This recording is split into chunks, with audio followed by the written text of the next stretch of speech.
You're listening to My Comic Life on the My Comic Life Podcast Network.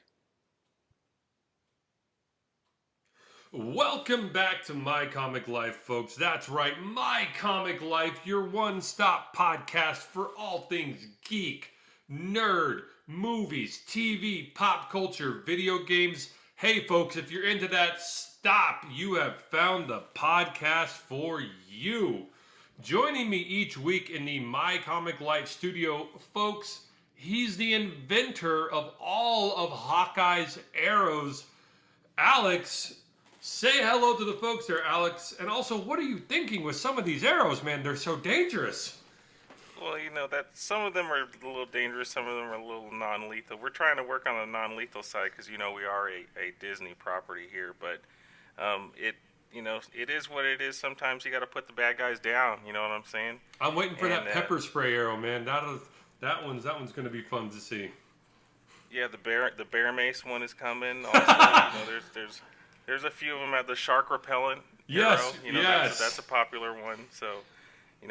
We've been working on some things in the lab, and we'll be happy to present them here on My Comic Life. We have missed you fans so very much. Glad to be back. Glad to be here talking with each and every one of you that are listening today. We appreciate you always for tuning in.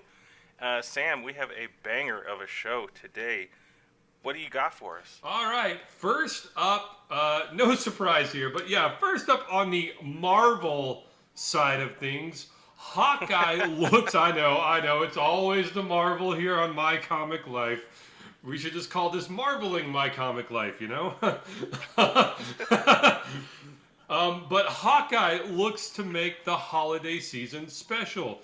Disney Plus and Marvel Studios had a special present for fans last week, and they even put a bow on it. The teaser trailer for Hawkeye dropped online and already has fans hyped about Clint Barton's next escapade in the MCU adjacent. The former Avenger Barton has a seemingly simple mission: get back to his family for Christmas. With the help of Kate Bishop, a 22-year-old archer with dreams of becoming a superhero, Barton looks to make this holiday wish come true. The two are forced to work together when a presence from Barton's past threatens to derail far more than the festive spirit. Alex, I gotta ask, were you hyped about this project before the trailer? And if not, did the trailer sell you on this project? I think way back when they did, I think it was D23 or whatever it was, you and I went through, all the shows that they had presented and that they had said was in the pipeline. And this was one of the ones that were kind of, obviously I'm going to check them all out for the sake of this show, but it was just kind of one of the ones that I wasn't too excited about because Hawkeye's not really, I never really grew up a Hawkeye fan, and I don't really know anything about the comic book version of the character. However, I do very much enjoy, this MCU Hawkeye, and this trailer definitely caught my attention. There were a lot of really funny parts of it, a lot of big action in it. Haley Steinfeld looks like she's going to be an amazing addition to the MCU, and I hope that, it's not just for this show or for, a Disney Plus only exclusive property. I hope that she does make that transition into the movies because I think that would be really cool to watch. So I would say, yeah, before this trailer, not so sold on it, but after this trailer, yeah, I'm definitely going to be checking this one out day one. What about you, Sam? How did you feel about this going in? Oh, I'm totally hyped for this project. I have always been a fan of both DC and Marvel's archers. Cool weapons because I grew up loving Robin Hood as a kid. So anybody with like a bow and arrow immediately grabs my attention. I'm in that fan base where like I always thought Jeremy Renner or Hawkeye should have gotten more screen time and more more of a screen presence throughout all the Avengers film, and I was totally on board for either a solo movie or a solo TV project starring Hawkeye. I think Jeremy Renner does a superb job playing him. They cast him perfectly here. So I mean, yes, I was already excited that I just got to see more of Hawkeye, and a a standalone Hawkeye where like Thor, Captain America, like Iron Man, kind of not stealing the show. And then the trailer shocked me actually. It totally caught me off guard with its tone, but I was totally on board for that, and I'm a huge Haley Steinfeld fan. From her westerns to even Bumblebee, she did an excellent job in Bumblebee as well. So seeing these two on screen together, this looked like just a really fun show. Um, Alex, speaking of the trailer tone, I gotta ask you, this property seems to be more lighthearted than previous Disney Plus Marvel Studios shows. Do you like that this edition has some levity to it? I think so. I think I do. Not that the other shows didn't have their parts where they were supposed to be funny. I liked a lot of the humor that was in Falcon and the Winter Soldier. Loki was more of that one was just based on you only really got like humor when it was Loki was dealing with Mobius and those two actors playing off of each other. And then WandaVision just kind of sucked, but whatever. So WandaVision did not suck. let's just move past it, dude, because we're never gonna be able to come to terms Trying on this to argument. However, slide that one past me there. so I do think that this show needed the levity, and more importantly, I guess the character Hawkeye needed it as well, because I know going into what was I think Endgame, he had kind of lost his family, and he ended up kind of losing his sense of humor as a result of that. Yeah, and the minute that he got his family back, he was back to being the same wisecracking like Hawkeye that we've known and loved from all the previous movie appearances. So I like that he kept that sense of humor. It seems going into this show, and like I said, I'm here for it. I hope that I hope this show just cracks me up, and it looks like it's going to. So that's my feelings on it. But what about you, Sam? I mean, do you want something that's a little darker and a little worse, like WandaVision, or do you like something that is A little more darker lighthearted? and a little worse, really? I see you subtly sliding those disses in there for my beloved WandaVision. No, I think levity is the perfect thing for a Hawkeye, because I mean, like, if you ever, I mean, if you watched him throughout the movies, he's aside from when he becomes Ronin, in Avengers Endgame and starts mercilessly killing people. But before that, he was always kind of wisecracking and like the one to bring levity to the team, or making like those like funny like one-liners. Like he threatens to shoot Quicksilver when nobody's looking. He'd be like, "Oh no, man, I just found the kid. He was dead. What a shame." So yeah, no, this type of like lighter, more like tongue-in-cheek, sarcastic, kind of witty superhero banter, if you will, matches the tone that they've set for Hawkeye from like Avengers onward. So no, this is perfect. Like I said, I was a little caught off guard with kind of how light that they were handling it, but it looks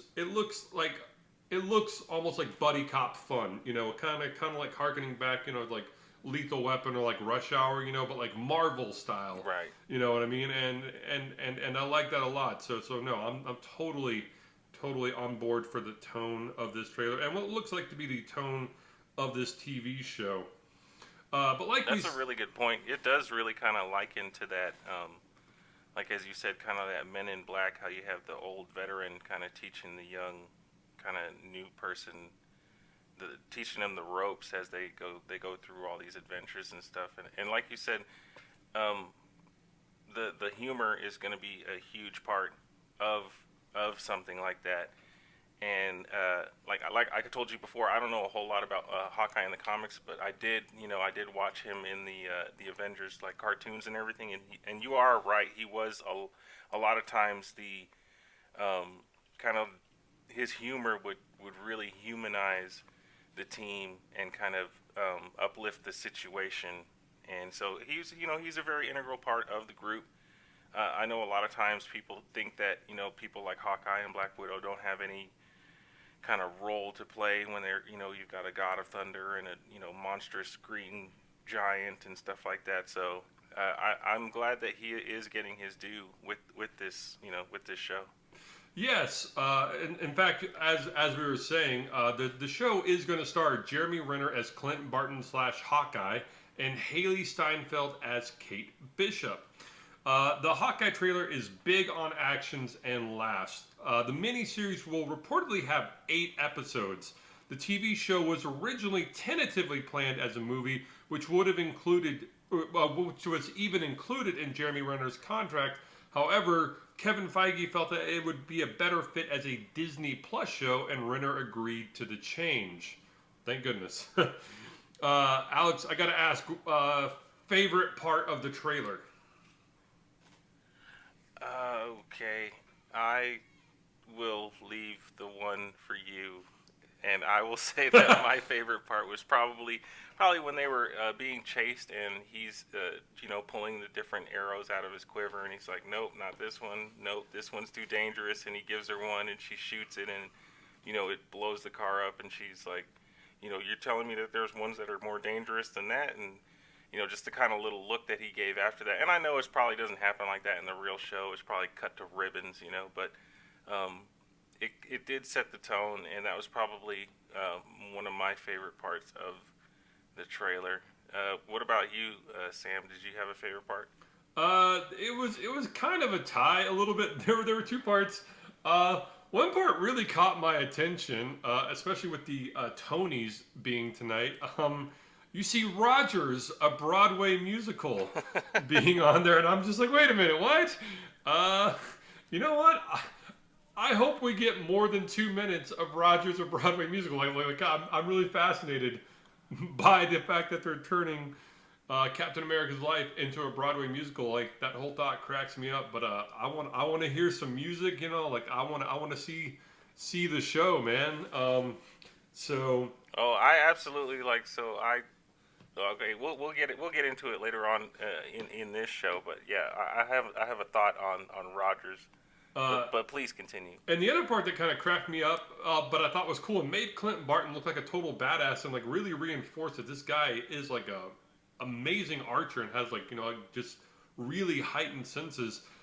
He's talking to his wife, and a bunch of gangsters roll up outside whatever building he's in, and they throw a Molotov cocktail through the window, and he catches it before it can hit the ground midair and throws it right back at him. And I was like, damn, dude. Yeah, it was really cool. I was just like, you look like a total badass doing that, man. Like that was awesome. So Rogers the musical, and yeah, just catching the Molotov cocktail one-handed, kind of like a baseball, and then throwing it right back. I was just like, fuck yeah, dude, you look awesome doing that.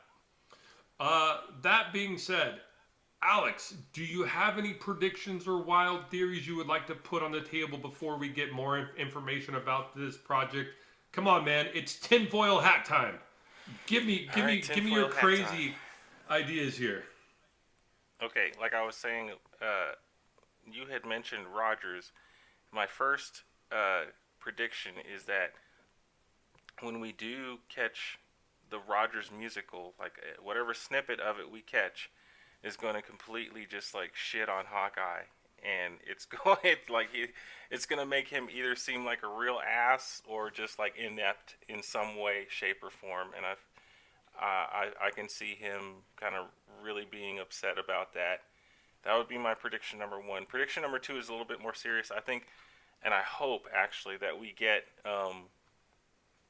Taskmaster in this show in some way, shape, or form, because the Taskmaster that we got in Black Widow was it wasn't enough, and I hope that the reason why they kind of limited the screen time was because they plan on using that character in a lot more properties, this being one of them. So those are my 2 predictions. Sam, do you have anything? Some wild predictions here for me is that Julia Louis-Dreyfus will show up on this show at the end, offering Kate a spot on the new Avengers, which we all know is going to be the Dark Avengers.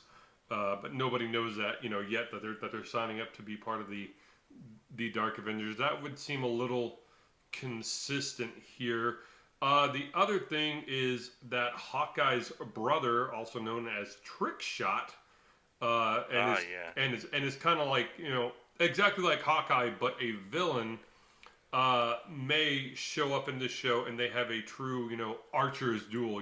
Just firing all their arrows at each other. And just who's ever left standing at the end is left standing. Those are my two kind of tinfoil hat predictions there. I think it's actually been already confirmed that Swordsman is supposed to show up. Oh, okay. Yeah. Now, many fans are wondering if this series will be based on the acclaimed Hawkeye comic series by Matt Fraction, David Aja, and Javier Pulido. It primarily dealt with Clint Barton on his off days from the Avengers and depicted him as a hard luck, constantly beaten up, half awake, often unlucky guy helping keep his neighborhood safe and getting swept up in side missions, and also being made fun of by Kate Bishop.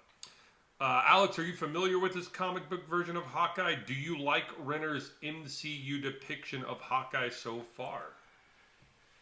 Like I said before, I'm not too familiar with the comic book version of Hawkeye. I never really was a fan. It didn't really have anything to do with the writing or the art or anything like that. It was just more like I thought the costume was just ridiculous, so I wrote the character off completely, and regrettably so, because it seems like he is a very popular character, and for a good reason. And he's got a lot of wisecracks and stuff like that, and he was kind of that proto Deadpool type of person, and I think Renner does an amazing job with the character. He is like the perfect fit. I know a lot of times we always say that nobody could have played Iron Man, but Robert Downey Jr. or nobody could have played Professor X, but Sir Patrick Stewart, and things along those lines. But I really think that Jeremy Renner he did a really good job. He has that kind of like comedic, like enough of a comedic backbone to pull off a lot of these sarcastic comments and wisecracks that Hawkeye can do. So that's I am not familiar with the comic book version. I know that you are, Sam, and I'm really interested to know how you feel about Renner's MCU depiction of this character that you love so much. I would say the way he appears in the Avengers movies is kind of more like the, kind of golden age or like silver age, Hawkeye, kind of like how he appeared in the 80s and 90s, and kind of how we saw him, like in cartoons growing up. This Hawkeye looks to be more drawing from the Matt Fraction, David Aja, and Javier Pulido comic book. I mean, especially because like it describes him as constantly beaten up, and like we see in like the trailer, like he's constantly having like cuts and nicks and bruises on him, and like he's like putting like ice packs and like frozen peas all over him.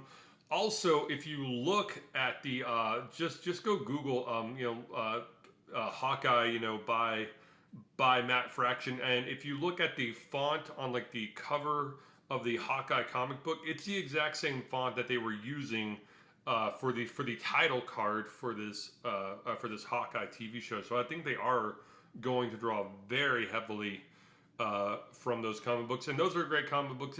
It's been a few years since I read them, but I remember about 3 or 4 years ago, like the Matt Fraction Hawkeye was like popping up on everyone's like like must buy of this year's comic book list, and I went out and bought it, and it was a really good read. So if you haven't checked out Matt Fraction's version of Hawkeye, I would highly recommend doing that before this series. So does the comic book version of Hawkeye in that particular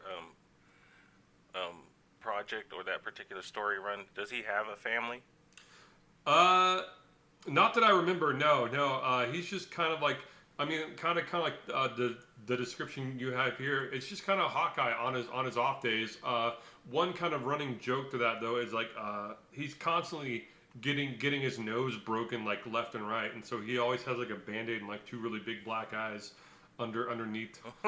Yeah, underneath his eyes in the comic book, and that just kind of became like a funny running joke throughout that series. That like he was always just like getting his nose broke or getting beat up and stuff like that. But hey, folks, Hawkeye premieres exclusively on Disney Plus November 24th of this year. Stay tuned for more information as it's released, and you can bet we here at My Comic Life will be covering the show with our patented episodic formula that you have come to know and love.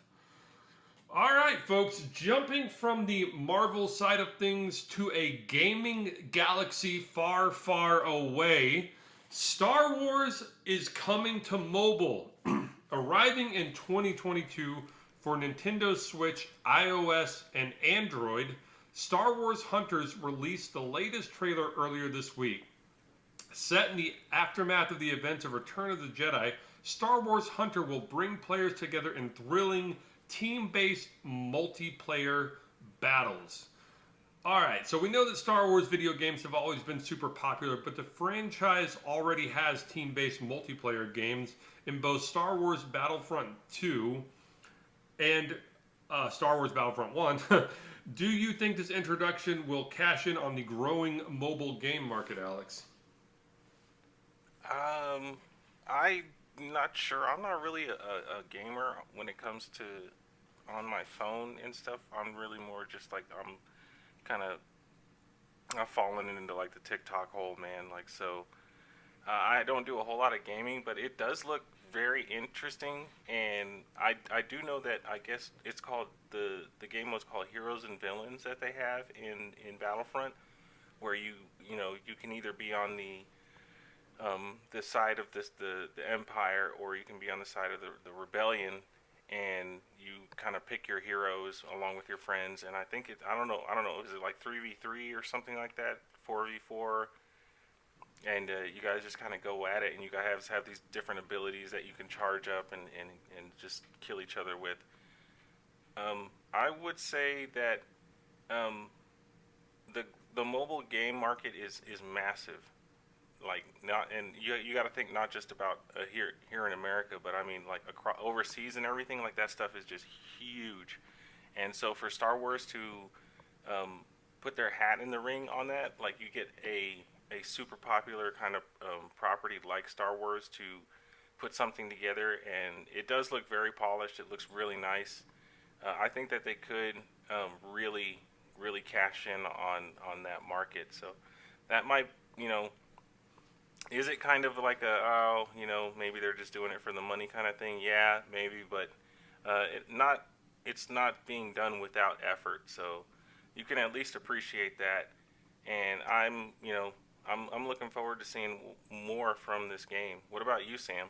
Like you, I'm not a huge mobile gamer. Like I got like 2 or 3 games on my phone that like I'll check in on every once in a while, or like if I'm on like a long road trip, like riding shotgun, I'll play some like cell phone based games. But I'm so much more of a console gamer.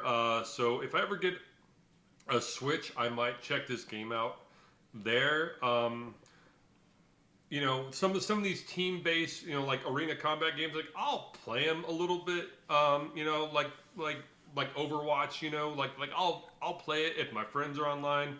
But solo, no. Like you'll rarely catch me, playing any arena style team battle games like by myself. They just don't catch me as much as other games do. But I certainly wish this game well, and I do hope it does grow the Star Wars video game market. Let me ask you this, Alex: are you a fan of Star Wars video games? And also, what is your personal favorite Star Wars video game out there? Oh, I guess you could say I'm an above average fan when it comes to the Star Wars games. I have played my fair share, certainly. I know there's a lot of them out there that I've skipped and a lot that I've missed. but I have played a whole bunch of them. Like going all the way back to, I guess, to Nintendo 64 was probably my first Star Wars game. That old what was it, the pod racing one? Yeah. That one. Yeah, I used to play that one. It was very difficult.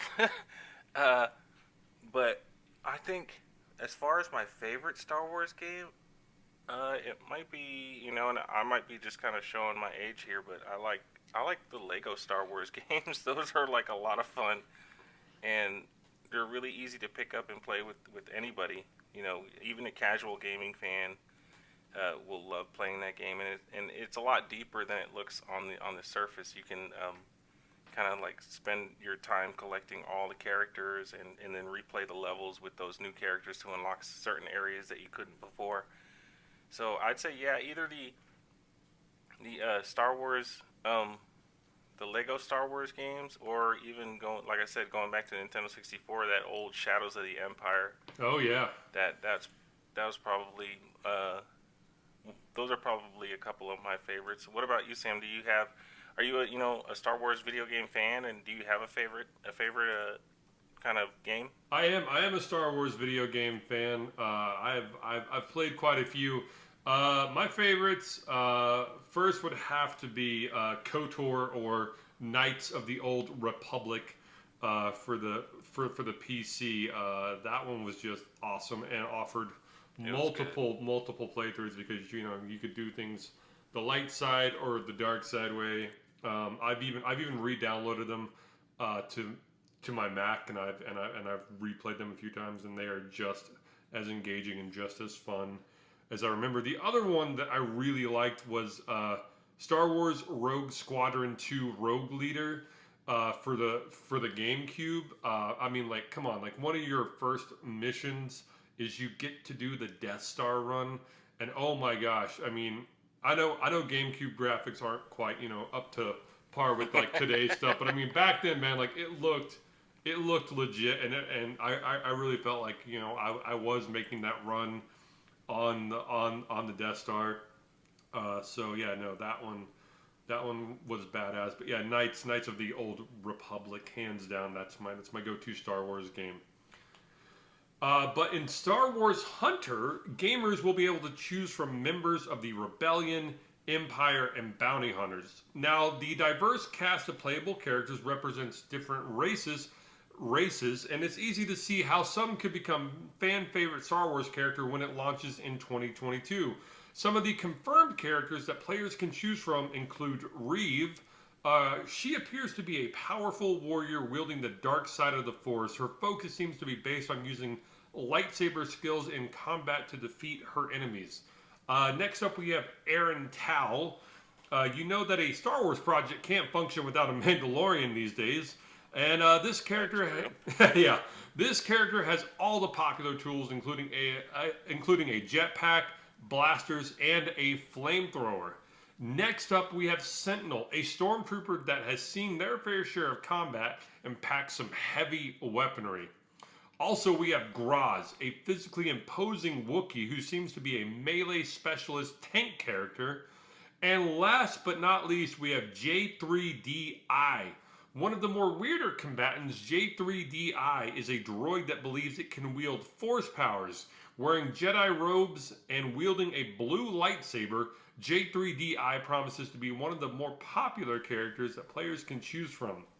Now, this is just a small sampling of the growing roster that looks to add to meaningful additions to the Star Wars lore and increase the Star Wars expanded universe. Alex, I know I kind of talked about this earlier, but I didn't ask you this question. Do you play a lot of these kind of like arena team-based games, like Overwatch or Battleborn? I've played both, actually. I preferred Battleborn, but the player base on that kind of died very quickly because it had to go up against something like the powerhouse that is Overwatch. And I have played Overwatch. The people that play Overwatch are kind of mean. Like, hey man, sometimes I just don't know what I'm doing, I'm not throwing on purpose, I promise you. Like, I just kind of suck at the game. I'm new. But you don't have to be so mean all the time, is all I'm going to say, I mean, a lot of people have feelings, okay? Yeah, we're going to find you, noob gamer. We're all just trying our best, okay? So, but I have played these, these team-based games, specifically the ones with where your character gets like abilities and charges them up. Because anything can be a team-based game nowadays, but I think you're keeping it towards that kind of subgenre of that. Um, and yeah, I will say that I've played my fair share, absolutely. I'd say probably my favorite one might be yeah, probably Battleborn, because I just liked the kind of MOBA edition of the to the kind of game premise. That was kind of cool. But what about? I mean, Sam, you had already stated before that you have played these kind of games before. Mainly, I've just played Overwatch before. I haven't even played Battleborn. Overwatch was, like I said, fun with friends, but rarely am I gonna run solo on Overwatch. But I mean, these. Look at Mr. Popular over here. Has Uh, got friends. yes, I know. What a terrible and horrid life I lead to have friends. What did I do to deserve this?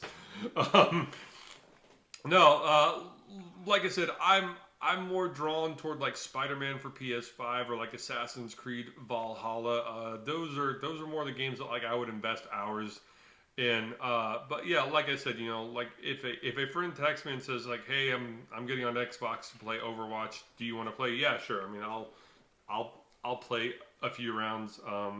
I've just never been like all that great at like these arena combat based games. I have fun with them, but like you, yeah, like I get shot on a lot by like the other players, and I'm like, dude, I'm learning here. Chill, Yeah. man. Everybody needs to stand back and take more of like the dude approach. Of just chill, let it be. But yeah, so no, I mean, like I said, not a huge team based arena game player, but they're fun. They're fun. Speaking of, Alex, will you be checking this game out? And if so, who would be like the main person you would play as? Will I be checking this game out? Absolutely not. This is not. This is not the game for me. And I think a lot of my decision to not kind of because this game, I believe this is. I don't know if it's free to play or not, so I'm not going to speculate on that. I want to say that it is free to play because everything is nowadays. But um, the big reason why I wouldn't check this game out is because I don't have a Switch, and I'm not going to download it for my mobile phone. So if it does end up coming to PC or to PS5 or something like that, I may check it out. Maybe something to play with the kiddos and stuff. But other than that, I have no plans on downloading this in at any iOS or Switch or Android or anything like that. If I were to play, who would I main? I kind of liked, based on the trailer, I liked Sentinel a lot. I thought it was really cool. He was just like, for the Empire, and just starts laying down fire. And I like I said before, I kind of suck, so I need a whole lot of ammo in order to kill somebody. And he seems to have a whole lot of ammo, so that'll work for me. What about you, Sam? I posed you the same question. Are you going to be checking this game out? Is this a day one for you or something? And if you do play, has one of these characters kind of gravitated towards you? Uh, all respect to Star Wars, abso-fucking-lutely not. It's just there's no way this is a day one game for me. But like I said, all due respect, but like you, I would have to go out and buy a Switch, and I'm probably not gonna put it on my phone. Maybe if I could download it on my Mac, and maybe if like one of my friends was like, "Hey, no, this is actually better than you think it's gonna be," maybe, and those are all strong maybes. Maybe I would do that, but solo, no. I'm not. This game is not for me. That being said, if I was to play this game, the character I would probably pick would be Reeve, and I would die many horrible deaths with her. I was just picking her out because she looks cool, uh, like cool character design, and I like the red lightsaber. But like you in these games, I need heavy weapon characters that can take a lot of damage. So I would probably die 6 times as Reeve and then start over as Sentinel and find out that I have way more success with Sentinel than I would Reeve. Reeve seems like a very precision, style player, and like me and all these games, man, I'm always just like blasting at everything, that I can see with as much ammo as I can find. So yeah, yeah, no, That's definitely. right. Quantity over Yeah, quality, yeah, baby. quantity over quality for sure. Yeah, so like I said, definitely, probably not a day one game for me. And but like I said, yeah, no, if I had to choose somebody to play, I would try to be Reeve and then fall back on Sentinel. Kind of like I do in Overwatch when I play as Tracer, but then fall back on Diva because Diva is, I don't care what all your Overwatch players say, Diva is hands down the best player or like the best character to play as, and I'll fight anyone who says otherwise. um, that being said, do you like that Star Wars Hunters is bringing in all new characters, or would you like to see popular characters from past properties pop up in this game, Alex? I think if this game does kind of like become super popular, we may end up seeing something like that, and that's why I said this game, it comes off as being free to play to download the base game, but then then comes the battle pass that you have to actually purchase and you play with. You get tokens, you open up packs, and that's where you'll see your Han Solos, your Luke Skywalkers, your because they were talking about, there was someone that was saying they were hope that the developers had stated that there was going to be a lot of customization with this game, and that they were hoping that you would be able to kind of customize your moves and everything. But let's be honest, dude, that shit ain't gonna happen. Like, it's gonna be like you're gonna be able to change the color of your lightsaber based on what you pull from a case and stuff like that. It's gonna be pure cosmetics, I believe. And I think you'll have to purchase the battle pass, and when you play through the battle pass, you will be able to unlock a lot of your older and very popular Star Wars characters in order to. It's kind of like something they'll have in their back pocket. It'll be like, oh, well, we're losing the player base. Release the Han Solo, or something like that to kind of get people to start talking about it and come back to the game. So that's. Do I like that they bring in new characters? Absolutely, of course. Every time the Star Wars, I don't know if George Lucas had envisioned that it would get this big. Like, it's almost like, I don't know of any other kind of property that has gotten as big as Star Wars has, as in terms of like canon and everything like that. Um, but yeah, so I like that they're bringing in new characters. I like to see the older characters in your kind of a bit more polished and kind of official releases, like you were talking about earlier with Battlefront 1 and 2. I like to see them in those kinds of games.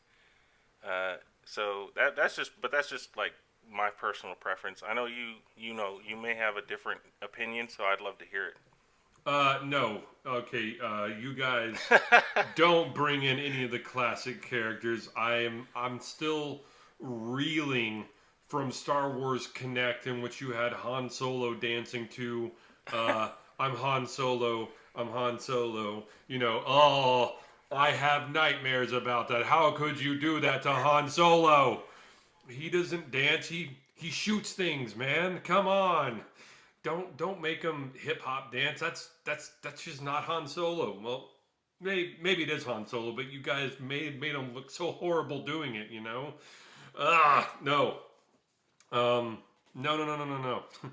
uh, well, I don't know. This is a battle arena game, so maybe I could come around to it. But like I said, Star Wars Connect Dance so turned me off to the people trying to bring around like original characters into like these kind of properties. Uh, so I'm gonna say no. Just keep developing new characters. Keep growing the mythos and lore of Star Wars. Keep growing the universe. And let the other Yeah, can you characters imagine this go. game? This game pops off, and they end up like selling more toys and more. That's, oh man, I can see it happening already.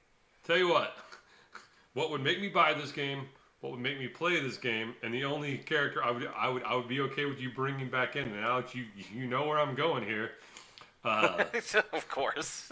Mr. Lando Calrissian. Yes, man. If That's you right. want to put Lando in there, hell yes. I would be like, alrighty, I finally get to like I would be sobbing, tears would be coming down. I was like, I finally get to play as Lando. Lando. The caped Colt 45 Yes, God the himself. Cape Colt 45 suave man of the galaxy himself. Yes. Tell you what, yeah, that'll get me to be a day one buyer. I'll go buy a Switch just so I can say I've played as Lando Calrissian. Oh, man. All right. But hey, folks, Star Wars Hunters is set to launch in 2022 on the Android, iOS, and Switch. And just stay tuned to our YouTube channel and our Facebook page. We will be getting you a more specific release date. And if any more trailers drop for this video game, we will be posting them there. But moving from Star Wars back to the marvelous Marvel side of things, it's time for What If? And right here, folks, spoiler alert, spoiler alert, spoiler alert. This is your chance to pause the episode. If you haven't seen the 4th episode of Marvel's What If, pause it here, go steal somebody's logon, purchase a logon, use your logon.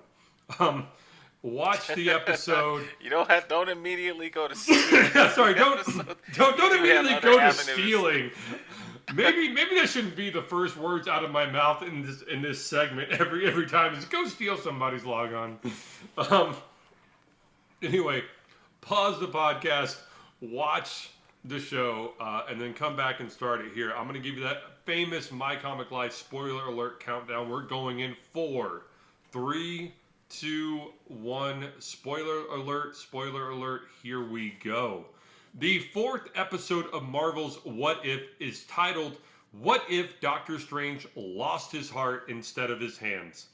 After losing his girlfriend, Dr. Christine Palmer, in a car crash, Dr. Stephen Strange travels to Carmitage and learns the mystic arts. He discovers the Eye of Agamotto, which can manipulate time, but is warned by the Ancient One and Wong that doing so could destroy reality.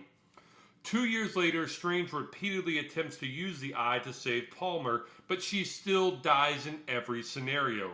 The Ancient One tells Strange that Palmer's death is an absolute point in the timeline and that it cannot be undone. But Strange refuses to listen. Using the power of the Dark Dimension, the Ancient One splits Strange into 2 alternate versions. One Strange accepts Palmer's death, while the other one gains power by absorbing mystical beings and becoming Strange Supreme. The evil version overpowers the good Strange and absorbs him, and uses his power to resurrect Palmer, tearing reality apart.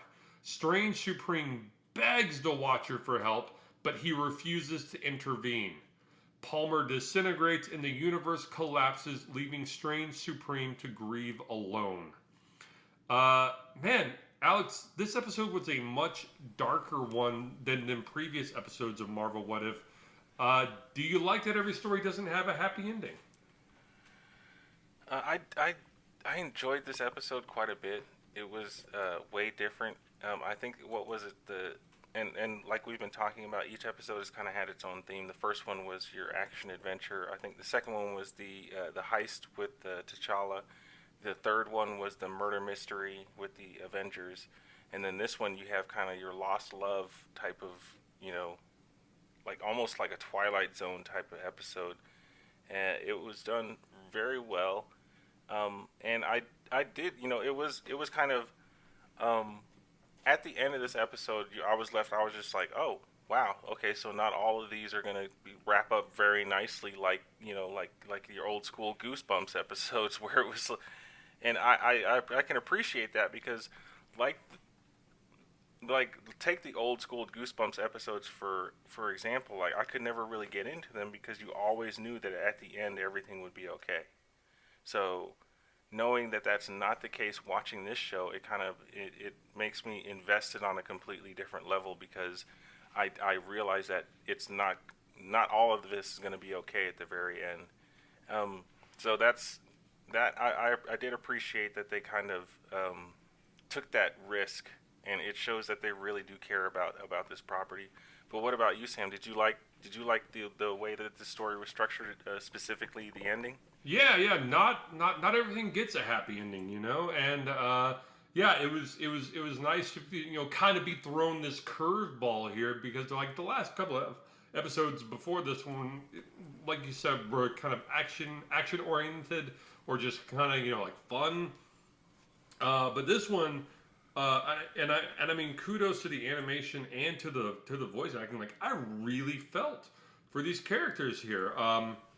At the end, like when he absorbs Strange, good Strange into evil Strange, and he thinks he's finally going to get his wish, and that with all this power that he can stop reality from crumbling, and he only gets like what, like 10 seconds with Dr. Palmer before she becomes totally erased, and he is left just totally alone, and all this work he did was for nothing. That was a real gut punch. And like I really felt sorry for him. Like I wanted to go give him a hug and just let him know, everything's not going to be all right, man. And I'm sorry, I really am. So no, I liked it. Jeffrey Wright, who plays the Watcher, said he was moved by this episode and believed its lessons were really riveting and relevant, and that its premise is timeless since all people have had moments where they wish they could undo certain events, and he's absolutely right in that assessment. And also, writer A.C. Bradley, who was kind of initially scared of the story due to its heavy themes of flaws and tragedy, ultimately found it to be what she said to be was a very rewarding experience. We got to play around with why does loss hurt so much, and because it all comes down to love. The only things we love can hurt us, and I think that's best illustrated, in that closing clip where he does all of this work, like this hard work to try to like bring back his the love of his life, and it ultimately ends up blowing up in his face, and like he is destroyed at the end of this episode. And I think I kind of answered this next question here, but I'm gonna throw it out to you, Alex. What concepts were really strong in this episode, and do you think the story lacked anywhere? I just clearly gave my take on that. Wow, I jumped ahead there. But go for it, buddy. I think I will kind of piggyback off of your statement when you said that the voice acting was very strong in this episode, and I know they brought back almost everybody that you saw played their alternate selves in the Marvel movies. I mean, Benedict Cumberbatch, what's his Wong, the guy who played Wong, the Doctor Christine Palmer. What's her name? I think it is Rachel McAdams. Yeah, man. Whew. They were all, and Tilda Swinton even came in there, so it was really cool to see them. Benedict Wong played Wong. Yeah, Benedict. That's right. The two Benedicts. I don't know why I couldn't remember that, but to see that they were able to play themselves in this and do it very well because they're already so familiar with the characters, and the concept that he was, with all his power, was still unable to fix something that he really wanted to in his life was kind of hit home to me. I mean, a lot of what you said with Jeffrey Wright, who plays the Watcher. Yeah, because everybody has that moment where they wish they could undo certain things in their lives, and this goes to show that even somebody as powerful as Doctor Strange can't do it in every scenario. And I did like that part, and it kind of resonated with me. So, do I think the story lacked anywhere? Not in particular. I mean, I thought it was pretty. I will tell you where I think it lacked. I felt like this episode could have been an entire Doctor Strange movie, and I felt like they should have saved this and really fleshed it out. And they could have done like because at the very end you see, Strange Supreme is left to grieve by himself alone in his own dimension, and that could have even been the birth of Dormammu. In my eyes, it would have, because I thought it would have been a really nice twist to have that actually be Dormammu in the MCU, because he's, as you know, Dormammu is in his own dimension by himself, and he's constantly looking for other dimensions and stuff to absorb to become more powerful. And I feel like that would be kind of a neat little like Easter egg to be like, oh, he's still to this day trying to absorb, more and more power to try and bring back his beloved Christine. And to add to that, Benedict Cumberbatch actually plays Dormammu in the Doctor Strange movie as well. So it kind of like, it kind of really, the puzzle pieces are there. They just got to put them together. But I mean, I know you already kind of answered the first part of this question, but do you think that the story lacked anywhere, Sam? Only where you just sold me, man. Yeah, like this would have been like the most badass thing to like see him like ultimately, like in the collapsing universe. You see him start morphing into like the kind of like that colorful character of Dormammu that we saw in the Doctor Strange film. And also showing him going mad to the point that he forgets he's Doctor Strange, and only starts going by the name Dormammu. That would have been fracking awesome and amazing. That's exactly what should have happened. Yeah, no, that was the only part of the episode that lacked for me, Alex. Sold. Totally sold there, man. Like, that's one of your better tinfoil hat moments there. Yeah, definitely. Put it on the board. Yeah, putting it on the board. What was your favorite part of this episode? I liked the kind of little Easter eggs that they had in. So when he is trying to absorb the different entities that he's pulling from different dimensions, I like that he conjured a little smog, which was like a nod to the Lord of the Rings franchise that he, famous Benedict Cumberbatch famously plays Smog in those it's the Hobbit movies, right? Yes, Hobbit movies. Um, so I thought that was cool that he pulled the little dragon that looked exactly like a little mini Smog, and that was probably my favorite part of the episode, because I was like that Leonardo DiCaprio meme where he's like pointing at the screen. I was like, oh, check this shit out, So for me, that was it. But it's so difficult, especially with this particular episode, because it was just such a banger to me. But did you have a favorite part?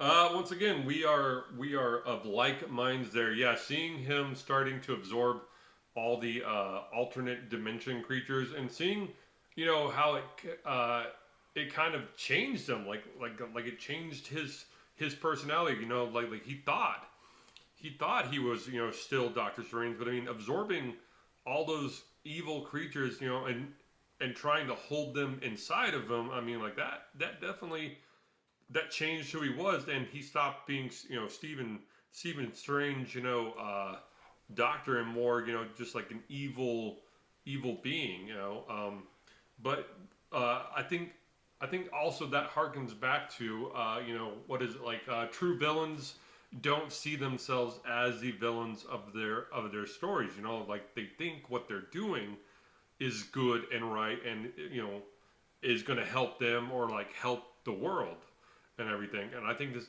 episode illustrates that point beautifully. So yeah, seeing him absorbing all those interdimensional creatures into himself was probably like the highlight of the episode for me there. What would you rate this week's episode, Alex? So this one, I believe this episode is the highest rated episode of What If to date, and I think rightfully so. This one was damn near a perfect episode, dude. This was, from start to finish, it was really good. The ending came out of nowhere. I had no idea, I had absolutely no idea how it was going to end, and I still am kind of like blown away by the ending of this one. So I would probably, out of 10, I would give this a very, very strong like 9 to like a 9.5, because This one just had kind of it all for me, and I wouldn't be surprised if we don't get another episode that tops this one.